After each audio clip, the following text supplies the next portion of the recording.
ਅਕਾਲ channel ਨੂੰ subscribe ਕਰੋ। ਨਵੀਂ ਵੀਡੀਓਜ਼ ਦੀ ਨੋਟੀਫਿਕੇਸ਼ਨ ਦੇ ਲਈ ਬੈਲ ਆਈਕਨ ਨੂੰ ਕਲਿੱਕ ਕਰਨਾ ਨਾ ਭੁੱਲਣਾ।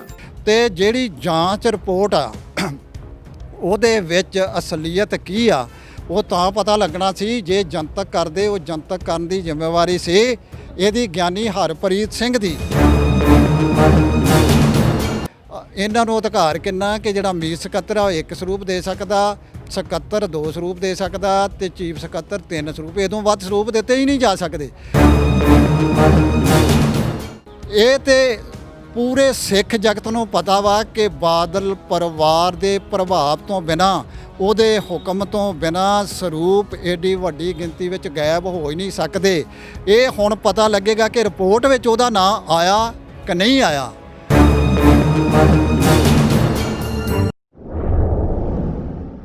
ਤਿੰਨ 328 ਸਰੂਪਾਂ ਦੀ ਅਜੇ ਗੱਲਬਾਤ ਚੱਲ ਹੀ ਰਹੀ ਸੀ ਕਿ 450 ਸਰੂਪਾਂ ਦਾ ਮਸਲਾ ਵੀ ਭਖ ਚੁੱਕਾ ਵਾ। 450 ਸਰੂਪ ਜਿਹੜੇ ਕਿ ਕੈਨੇਡਾ ਦੀ ਧਰਤੀ ਤੇ ਪਹੁੰਚਦੇ ਤੇ ਕਈ ਦਿਨ ਇੱਕ ਬੱਸ ਦੇ ਵਿੱਚ ਹੀ ਰਹਿੰਦੇ ਆ। ਉਸ ਤੋਂ ਬਾਅਦ ਦੇ ਵਿੱਚ ਜਿਹੜਾ ਉਹ ਸਲਾਬ ਦੇ ਨਾਲ ਖਰਾਬ ਵੀ ਹੋ ਚੁੱਕੇ ਸੀ। ਜਦੋਂ ਸੁਰਖੀਆਂ ਦੇ ਵਿੱਚ ਆਉਂਦੇ ਤੇ ਉਸ ਤੋਂ ਬਾਅਦ ਦੇ ਵਿੱਚ ਉਹਨਾਂ ਨੂੰ ਗੁਰਦੁਆਰਾ ਸਾਹਿਬ ਦੇ ਵਿੱਚ ਸ਼ੁਭ ਕੀਤਾ ਜਾਂਦਾ ਵਾ।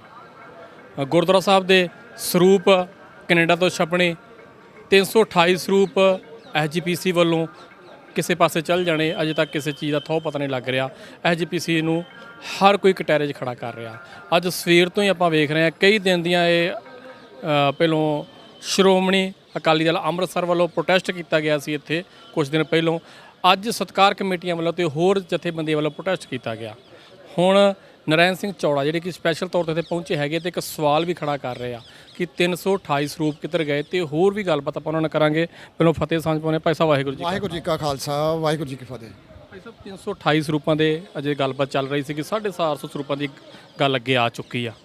ਤੁਹਾਨੂੰ ਕੀ ਲੱਗਦਾ SGPC ਦੀਆਂ ਕਮਜ਼ੋਰੀਆਂ ਸਾਰੀਆਂ?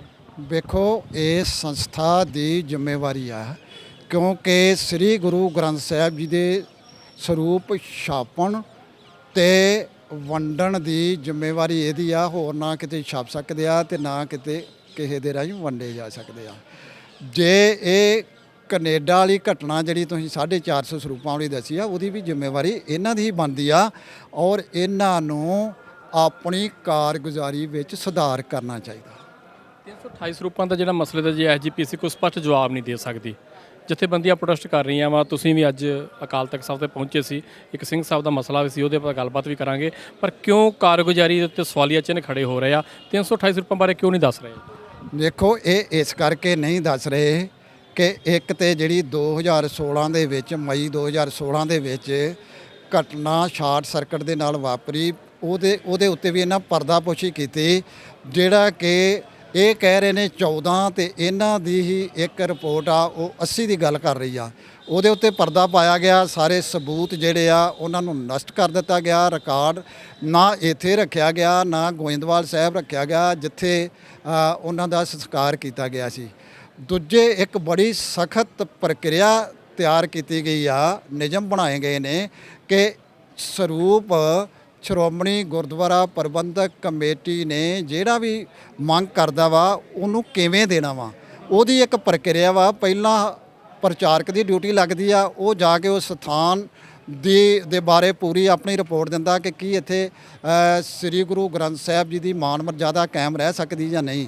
ਫਿਰ ਹਲਕੇ ਦਾ ਮੈਂਬਰ ਆਪਣੀ ਰਿਪੋਰਟ ਕਰਦਾ, ਫਿਰ ਲੋਕਲ ਗੁਰਦੁਆਰਾ ਕਮੇਟੀ ਵੀ ਕਰਦੀ ਆ, ਫਿਰ ਸ਼੍ਰੋਮਣੀ ਕਮੇਟੀ ਦੇ ਕੋਲ ਆਉਂਦੀ ਆ। ਸ਼੍ਰੋਮਣੀ ਕਮੇਟੀ ਫਿਰ ਇੱਕ ਆਪਣੀ ਲੰਮੀ ਚੌੜੀ ਪ੍ਰਕਿਰਿਆ ਦੇ ਵਿੱਚੋਂ ਉਹ ਸਾਰੀ ਐਪਲੀਕੇਸ਼ਨ ਦੀ ਤਸਦੀਕ ਕਰਕੇ ਤੇ ਇਹ ਵੇਖ ਕੇ ਕਿ ਹਾਂ ਇੱਥੇ ਸਰੂਪ ਜਾਣਾ ਬਣਦਾ ਵਾ, ਮਰਜ਼ਾਦਾ ਕਾਇਮ ਰਹੇਗੀ। ਫਿਰ ਇਹਨਾਂ ਨੂੰ ਅਧਿਕਾਰ ਕਿੰਨਾ ਕਿ ਜਿਹੜਾ ਮੀਤ ਸਕੱਤਰ ਆ ਉਹ 1 ਸਰੂਪ ਦੇ ਸਕਦਾ, ਸਕੱਤਰ 2 ਸਰੂਪ ਦੇ ਸਕਦਾ ਤੇ ਚੀਫ ਸਕੱਤਰ 3 ਸਰੂਪ। ਇਦੋਂ ਵੱਧ ਸਰੂਪ ਦਿੱਤੇ ਹੀ ਨਹੀਂ ਜਾ ਸਕਦੇ। ਤੇ ਜਿਹੜੀ ਜਾਂਚ ਰਿਪੋਰਟ ਆ ਉਹਦੇ ਵਿੱਚ ਅਸਲੀਅਤ ਕੀ ਆ ਉਹ ਤਾਂ ਪਤਾ ਲੱਗਣਾ ਸੀ ਜੇ ਜਨਤਕ ਕਰਦੇ। ਉਹ ਜਨਤਕ ਕਰਨ ਦੀ ਜ਼ਿੰਮੇਵਾਰੀ ਸੀ ਇਹਦੀ ਗਿਆਨੀ ਹਰਪ੍ਰੀਤ ਸਿੰਘ ਦੀ, ਪਰ ਇਹਨੇ ਉਹ ਜ਼ਿੰਮੇਵਾਰੀ ਨਹੀਂ ਨਿਭਾਈ। ਬੰਦ ਲਿਫਾਫੇ 'ਚ ਪਾ ਕੇ ਤੇ ਉਹਨਾਂ ਨੂੰ ਸੌਂਪ ਦਿੱਤੀ ਜਿਹੜੇ ਸ਼੍ਰੋਮਣੀ ਕਮੇਟੀ ਦੇ ਅਹੁਦੇਦਾਰ ਤੇ ਅਧਿਕਾਰੀ ਸਮੂਹਕ ਜ਼ਿੰਮੇਵਾਰੀ ਦੇ ਸਿਧਾਂਤ ਅਨੁਸਾਰ ਖੁਦ ਹੀ ਕਟਹਿਰੇ 'ਚ ਖੜੇ ਨੇ ਤੇ ਉਹਨਾਂ ਨੇ ਪਹਿਲਾਂ ਵੀ ਪਰਦਾਪੋਸ਼ੀ ਕੀਤੀ, ਗਵਾਹਾਂ ਨੂੰ ਡਰਾਇਆ, ਧਮਕਾਇਆ, ਲਾਲਚ ਵੀ ਦਿੱਤਾ ਤੇ ਅਜੇ ਤੱਕ ਵੀ ਉਹ ਇਸੇ ਹੀ ਪੈਂਤੜੇ ਨੂੰ ਤੇ ਨੀਤੀ ਨੂੰ ਅਪਣਾ ਰਹੇ ਨੇ ਤੇ ਉਹ ਰਿਪੋਰਟ ਜਿਹੜੀ ਆ ਉਹਨੂੰ ਜਨਤਕ ਕਰਨਾ ਚਾਹੀਦਾ। ਇਹ ਤੇ ਪੂਰੇ ਸਿੱਖ ਜਗਤ ਨੂੰ ਪਤਾ ਵਾ ਕਿ ਬਾਦਲ ਪਰਿਵਾਰ ਦੇ ਪ੍ਰਭਾਵ ਤੋਂ ਬਿਨਾ, ਉਹਦੇ ਹੁਕਮ ਤੋਂ ਬਿਨਾ ਸਰੂਪ ਏਡੀ ਵੱਡੀ ਗਿਣਤੀ ਵਿੱਚ ਗਾਇਬ ਹੋ ਹੀ ਨਹੀਂ ਸਕਦੇ। ਇਹ ਹੁਣ ਪਤਾ ਲੱਗੇਗਾ ਕਿ ਰਿਪੋਰਟ ਵਿੱਚ ਉਹਦਾ ਨਾਂ ਆਇਆ ਕਿ ਨਹੀਂ ਆਇਆ। ਜੇ ਉਹਦਾ ਨਾਂ ਆਇਆ ਤੇ ਜਨਤਕ ਕਰਨਾ ਗੱਲ ਕੀ ਕਿ ਜਿਹੜਾ ਵੀ ਦੋਸ਼ੀ ਸੀ ਉਹਨਾਂ ਦੇ ਨਾਂ ਜਨਤਕ ਕਰਨੇ ਚਾਹੀਦੇ ਸੀ, ਉਹ ਇੱਥੋਂ ਹੋਣੇ ਚਾਹੀਦੇ ਸੀ। ਜਾਂਚ ਕਮੇਟੀ ਦੀ ਜਿਹਨ ਨਿਯੁਕਤੀ ਕੀਤੀ ਸੀ ਉਹਨੇ ਹੀ ਉਹਨੂੰ ਜਨਤਕ ਵੀ ਕਰਨਾ ਹੈ, ਪਰ ਉਹ ਬੰਦ ਲਿਫਾਫੇ ਦੇ ਵਿੱਚ ਆ, ਉਹਦੇ ਬਾਰੇ ਪਤਾ ਨਹੀਂ ਆ। ਅੱਗੇ ਜੋ ਕਾਰਵਾਈ ਹੋ ਰਹੀ ਆ ਉਹ ਪੰਥ ਦੀਆਂ ਭਾਵਨਾਵਾਂ ਅਨੁਸਾਰ ਨਹੀਂ ਹੋ ਰਹੀ। ਉਹ ਸਵਾਲ ਖੜੇ ਕਰ ਰਹੀ ਆ ਵੀ ਇੰਜ ਕਿਉਂ ਹੋ ਰਿਹਾ ਤੇ ਉਹਦੇ ਤੇ ਪਰਦਾਪੋਸ਼ੀ ਕਿਉਂ ਕੀਤੀ ਜਾ ਰਹੀ ਆ। ਇਹਦਾ ਸਭ ਤੋਂ ਵੱਡਾ ਜਿਹੜੀ ਦੇਣ ਆ ਉਹ ਹੈਗੀ ਆ ਪੰਜਾਬ ਹਿਊਮਨ ਰਾਈਟਸ ਸੰਗਠਨ ਆ ਜਿਹੜਾ ਚੰਡੀਗੜ੍ਹ, ਜਿਹਦੇ ਜਸਟਿਸ ਅਜੀਤ ਸਿੰਘ ਬੈਂਸ ਚੇਅਰਮੈਨ ਨੇ ਤੇ ਉਹਨਾਂ ਦੇ ਅੱਗੋਂ ਨੁਮਾਇੰਦੇ ਹੈਗੇ ਨੇ ਐਡਵੋਕੇਟ ਵੇਰਕਾ ਸਾਹਿਬ। ਉਹਨਾਂ ਨੇ ਸਾਰੇ ਇਸ ਮਸਲੇ ਨੂੰ ਸਿੱਖ ਜਗਤ ਦੇ ਸਾਹਮਣੇ ਲਿਆਂਦਾ ਤੇ ਜੇ ਉਹ ਆਪਣਾ ਪੰਥਕ ਰੋਲ ਅਦਾ ਨਾ ਕਰਦੇ ਤੇ ਜਾਂਚ ਵੀ ਪ੍ਰਭਾਵਿਤ ਕੀਤੀ ਜਾ ਸਕਦੀ ਸੀ। ਲੇਕਿਨ ਜਦੋਂ ਆਪਾਂ ਉਹਨਾਂ ਨੂੰ ਪੁੱਛਿਆ, ਉਹਨਾਂ ਆਖਿਆ ਕਿ ਜਾਂਚ ਜਿਹੜੀ ਆ ਉਹ ਸਹੀ ਤਰੀਕੇ ਨਾਲ ਹੋਈ ਆ। ਜਿਹੜੇ ਯਤਨ ਇਹਨਾਂ ਕੀਤੇ ਸੀ ਜਾਂਚ ਨੂੰ ਪ੍ਰਭਾਵਿਤ ਕਰਨ ਦੇ, ਚਾਹੇ ਜਾਂਚ ਗਲਤ ਲਿਆਉਣ ਦੇ, ਰਿਪੋਰਟ ਗਲਤ ਲਿਆਉਣ ਦੇ, ਉਹ ਸਾਰੇ ਨਾਕਾਮ ਹੋ ਗਿਆ। ਪਰ ਹੁਣ ਵੱਡਾ ਸਵਾਲ ਇਹ ਹੈ ਕਿ ਉਹਨੂੰ ਜਨਤਕ ਕੀਤਾ ਜਾਏ। ਜਿੱਥੇ ਵੀ ਗੁਰੂ ਗ੍ਰੰਥ ਸਾਹਿਬ ਜੀ ਦਾ ਜਿਹੜਾ ਸ਼੍ਰੋਮਣੀ ਕਮੇਟੀ ਨਾਲ ਸੰਬੰਧਿਤ ਮਾਮਲਾ ਵਾ, ਜੇ ਉਹਦੀ ਕੋਈ ਬੇਅਦਬੀ ਹੁੰਦੀ ਆ ਉਹਦੀ ਜ਼ਿੰਮੇਵਾਰੀ ਸ਼੍ਰੋਮਣੀ ਗੁਰਦੁਆਰਾ ਪ੍ਰਬੰਧਕ ਕਮੇਟੀ ਦੀ ਆ ਤੇ ਇੱਥੋਂ ਦੇ 328 ਸਰੂਪਾਂ ਦੀ ਵੀ, ਜਿਹੜੇ 125 ਤੇ 61 ਅਣਅਧਿਕਾਰਤ ਤਰੀਕੇ ਨਾਲ ਛਪਾਏ ਗਏ ਉਹਨਾਂ ਦੀ ਵੀ ਜ਼ਿੰਮੇਵਾਰੀ, ਤੇ ਜਿਹੜੇ ਉੱਥੇ 450 ਜਿਹੜੇ ਨੇ ਜਿਨ੍ਹਾਂ ਦੇ ਉੱਤੇ ਭਈ ਥੋੜ੍ਹੀ ਬਹੁਤੀ ਅਣਗਹਿਲੀ ਕਾਰਨ ਆਂਚ ਆਈ ਆ, ਉਹ ਵੀ ਜ਼ਿੰਮੇਵਾਰੀ ਇਹਨਾਂ ਦੀ ਬਣਦੀ ਆ। ਡਾਕਟਰ ਸਾਹਿਬ ਤੁਸੀਂ ਵੀ ਸਕੱਤਰਤ ਗਏ ਸੀ, ਕੀ ਕਾਰਨ ਸੀ ਸਕੱਤਰਤ ਪਹੁੰਚਣ ਦਾ ਤੁਹਾਡਾ? ਵੇਖੋ ਅਸੀਂ ਤੇ ਇੱਕ ਓਪਨ ਲੈਟਰ ਦਿੱਤਾ ਵਾ ਗਿਆਨੀ ਹਰਪ੍ਰੀਤ ਸਿੰਘ ਨੂੰ ਕਿ ਤੁਸੀਂ ਝੂਠ ਬੋਲਿਆ ਵਾ ਔਰ ਤੁਹਾਡਾ ਝੂਠ ਸਿਰੇ ਦਾ ਝੂਠ ਆ ਤੇ ਤੁਸੀਂ ਤਖਤ ਸ੍ਰੀ ਦਮਦਮਾ ਸਾਹਿਬ ਤੇ ਗੁਰੂ ਗ੍ਰੰਥ ਸਾਹਿਬ ਜੀ ਦੀ ਹਜ਼ੂਰੀ ਵਿੱਚ ਸੰਗਤ ਦੇ ਸਨਮੁਖ ਬੋਲਿਆ ਕਿ ਸਰੂਪ ਗਾਇਬ ਨਹੀਂ ਹੋਏ, ਇਹ ਰਿਕਾਰਡ ਵਿੱਚ ਹੇਰਾਫੇਰੀ ਆ। ਹੁਣ ਤੁਹਾਡੇ ਝੂਠ, ਤੁਹਾਡਾ ਉਹ ਜਿਹੜਾ ਲੈਕਚਰ ਦੇ ਵਿੱਚ ਜੋ ਤੁਹਾਡਾ ਕਹਿਣਾ ਸੀ ਉਹ ਝੂਠਾ ਸਾਬਤ ਹੋ ਚੁੱਕਾ। ਤੁਹਾਡੀ ਜਾਂਚ ਕਮੇਟੀ ਜਿਹੜੀ ਤੁਸੀਂ ਕਾਇਮ ਕੀਤੀ ਉਹਨੇ ਹੀ ਉਹਨੂੰ ਸਾਬਤ ਕਰਤਾ। ਹੁਣ ਤੁਸੀਂ ਪੰਥ ਨੂੰ ਇਹ ਸਪਸ਼ਟੀਕਰਨ ਦਿਓ ਕਿ ਇਹ ਤੁਸੀਂ ਝੂਠ ਕਿਉਂ ਬੋਲਿਆ, ਕਿਤੇ ਕਹਿਣ ਤੇ ਸੋਸ਼ਲ ਮੀਡੀਆ ਦੇ ਵਿੱਚ ਇੱਕ ਵਾਇਰਲ ਕੀਤੀ ਸੀ ਉਹਨਾਂ ਨੇ, ਆਪਣਾ ਇੱਕ ਕਲਿੱਪ ਵੀ ਪਾਇਆ ਸੀ ਤੇ ਲਿਖਿਆ ਵੀ ਸੀ ਕਿ ਉਹ ਜਿਹੜਾ ਕਿ ਸ਼ਾਇਦ ਬਿਆਨ ਤੋੜ ਮਰੋੜ ਕੇ ਪੇਸ਼ ਕੀਤਾ ਗਿਆ ਮੀਡੀਆ ਰਾਹੀਂ, ਤੁਸੀਂ ਕਹਿਣਾ ਚਾਹੁੰਦੇ? ਵੇਖੋ ਬਿਲਕੁਲ ਤੋੜ ਮਰੋੜ ਕੇ ਪੇਸ਼ ਨਹੀਂ ਕੀਤਾ ਗਿਆ।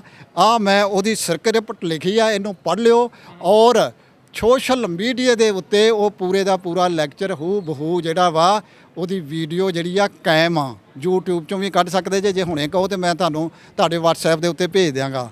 ਜੇ ਇਹਨਾਂ ਨੇ ਉਸ ਗੱਲ ਤੋਂ ਮੁੱਕਰੇ ਆ ਤੇ ਇੱਕ ਹੋਰ ਝੂਠ ਬੋਲਿਆ ਵਾ ਤੇ ਇਹ ਕਿਸੇ ਉੱਚ ਅਹੁਦੇ ਤੇ ਬੈਠੀ ਸ਼ਖਸੀਅਤ ਨੂੰ ਸ਼ੋਭਾ ਨਹੀਂ ਦਿੰਦਾ ਕਿ ਆਪਣੇ ਪਹਿਲੇ ਝੂਠ ਨੂੰ ਜਸਟੀਫਾਈ ਕਰਨ ਵਾਸਤੇ, ਉਹਦੇ ਉੱਤੇ ਪਰਦਾਪੋਸ਼ੀ ਕਰਨ ਵਾਸਤੇ ਇੱਕ ਹੋਰ ਝੂਠ ਮਾਰ ਕੇ ਤੇ ਆਪਣੀ ਸ਼ਖਸੀਅਤ ਦੀ ਕਿਰਦਾਰ ਕੁਸ਼ੀ ਕੀਤੀ ਜਾਏ। ਇਸ ਕਰਕੇ ਇਹ ਉੱਥੇ ਉਸ ਲੈਕਚਰ ਦੇ ਵਿੱਚ ਬੜੇ ਭਾਵਕ ਹੋ ਕੇ ਕਿਹਾ ਸੀ ਕਿ ਸਿੱਖ ਸੰਸਥਾਵਾਂ ਦੀ ਮਿੱਥ ਕੇ ਕਿਰਦਾਰ ਕੁਸ਼ੀ ਕੀਤੀ ਜਾ ਰਹੀ ਆ ਤੇ ਕਿਰਦਾਰ ਕੁਸ਼ੀ ਕਰਨ ਵਾਲੇ ਨੇ ਜਿਹੜੇ ਉਹ ਸਿੱਖ ਨਹੀਂ, ਉਹ ਬਿਨਾਂ ਸੋਚੇ ਵਿਚਾਰੇ, ਬਿਨਾਂ ਪੜਤਾਲੇ ਝੂਠੇ ਬਿਆਨ ਦੇ ਰਹੇ ਆ। ਤੇ ਇਹ ਅੱਜ ਆਪਾਂ ਇਹਨੂੰ ਪੁੱਛਿਆ ਵਾ ਕਿ ਤੁਸੀਂ ਦੱਸੋ ਕਿ ਤੁਸੀਂ ਬਿਨਾਂ ਸੋਚੇ ਸਮਝੇ ਵਿਚਾਰੇ ਤੇ ਪੜਤਾਲੇ ਉਹ ਝੂਠ ਕਿਉਂ ਮਾਰਿਆ ਤੇ ਕਿਹਦੇ ਕਹਿਣ ਤੇ ਮਾਰਿਆ ਤੇ ਉਹਦਾ ਆਧਾਰ ਕੀ ਸੀ? ਤੇ ਅੱਜ ਤੁਹਾਡਾ ਝੂਠ ਸਾਬਤ ਹੋ ਚੁੱਕਾ ਵਾ ਤੇ ਹੁਣ ਕੀ ਇਸ ਉੱਚ ਅਹੁਦੇ ਦੇ ਉੱਤੇ ਆਪਣੀ ਜ਼ਮੀਰ ਦੀ ਇੱਕ ਸਿੱਖ ਦੀ ਜ਼ਮੀਰ ਦੇ ਵਜੋਂ ਇਹ ਦੱਸੋ ਕਿ ਇਸ ਅਹੁਦੇ ਦੇ ਉੱਤੇ ਇੱਕ ਝੂਠਾ ਬੰਦਾ ਜਿਹੜਾ ਉਹ ਸ਼ੋਭਾ ਦਿੰਦਾ? ਅੰਤਰਿਮ ਕਮੇਟੀ ਵੱਲੋਂ ਜਾਂਚ ਦੇ ਕਿਹਾ ਜਾਂਦਾ ਵਾ ਅਕਾਲ ਤਖਤ ਸਾਹਿਬ ਨੂੰ, ਅਕਾਲ ਤਖਤ ਸਾਹਿਬ ਤੋਂ ਜਾਂਚ ਹੋ ਕੇ ਫਿਰ ਅੰਤਰਿਮ ਕਮੇਟੀ ਨੂੰ ਭੇਜ ਦਿੱਤੀ ਜਾਂਦੀ ਗਾ। 328 ਸਰੂਪਾਂ ਦੇ ਮਸਲੇ ਦੀ ਜਿਹੜੀ ਗੱਲ ਕਰਦੇ ਆ, 267 ਸਰੂਪਾਂ ਦੀ ਪਹਿਲਾਂ ਗੱਲ ਕੀਤੀ ਗਈ ਸੀ, ਤੁਸੀਂ ਵੀ ਲਿਖਿਆ ਹੈਗਾ ਆਪਣੀ ਲਿਖਤ ਦੇ ਵਿੱਚ। ਉਸ ਤੋਂ ਬਾਅਦ 'ਚ ਇਹ ਗਿਣਤੀ ਵੱਧ ਕੇ 328 ਹੋ ਚੁੱਕੀ ਸੀ। 328 ਸਰੂਪਾਂ ਦੀ ਜਾਂਚ ਤੇ ਜਿਹੜੀ ਹੈਗੀ ਆ ਉਹ ਅਕਾਲ ਤਖਤ ਸਾਹਿਬ ਨੂੰ ਕਿਹਾ ਜਾਂਦਾ, ਪਰ ਉਹ ਬੰਦ ਲਿਫਾਫਾ ਫਿਰ ਅੰਤਰ ਕਮੇਟੀ ਕੋ ਕਿਉਂ ਜਾਂਦਾ, ਤੁਹਾਨੂੰ ਕੀ ਲੱਗਦਾ ਹੈ? ਵੇਖੋ, ਇਸ ਕਰਕੇ ਜਾਂਦਾ ਕਿ ਸੱਚ ਨੂੰ ਸਿੱਖ ਜਗਤ ਦੇ ਸਾਹਮਣੇ ਜਨਤਕ ਕਰਨ ਤੋਂ ਘੇਸ ਵੱਟ ਲਈ ਗਈ, ਕਿਉਂਕਿ ਉਹਦੇ ਵਿੱਚ ਹੋ ਸਕਦਾ ਕਿ ਉਹ ਪਰਿਵਾਰ ਦੋਸ਼ੀ ਹੋਏ ਜਿਹੜਾ ਪੰਥ ਦੇ ਨਿਸ਼ਾਨੇ ਤੇ ਆ ਕਿ ਸਾਰੇ ਬੇਅਦਬੀ ਦੇ ਕੇਸਾਂ ਦੀ ਜ਼ਿੰਮੇਵਾਰੀ ਹੀ ਇਹਦੀ ਬਣਦੀ ਆ, ਇਸ ਕਰਕੇ ਪਰਦਾਪੋਸ਼ੀ ਕੀਤੀ ਹੋਏ। ਬਾਕੀ ਜੇ ਬੰਦ ਲਿਫਾਫੇ ਵਿੱਚ ਹੀ ਭੇਜਣੀ ਸੀ ਤਾਂ ਸ਼੍ਰੋਮਣੀ ਕਮੇਟੀ ਆਪੇ ਹੀ ਜਾਂਚ ਕਰ ਲੈਂਦੀ, ਅਕਾਲ ਤਖਤ ਨੂੰ ਜਾਂਚ ਕਰਨ ਦੀ ਕੀ ਲੋੜ ਸੀ, ਕਰਾਉਣ ਦੀ ਕਮੇਟੀ ਬਣਾਉਣ ਦੀ ਕੀ ਲੋੜ ਸੀ।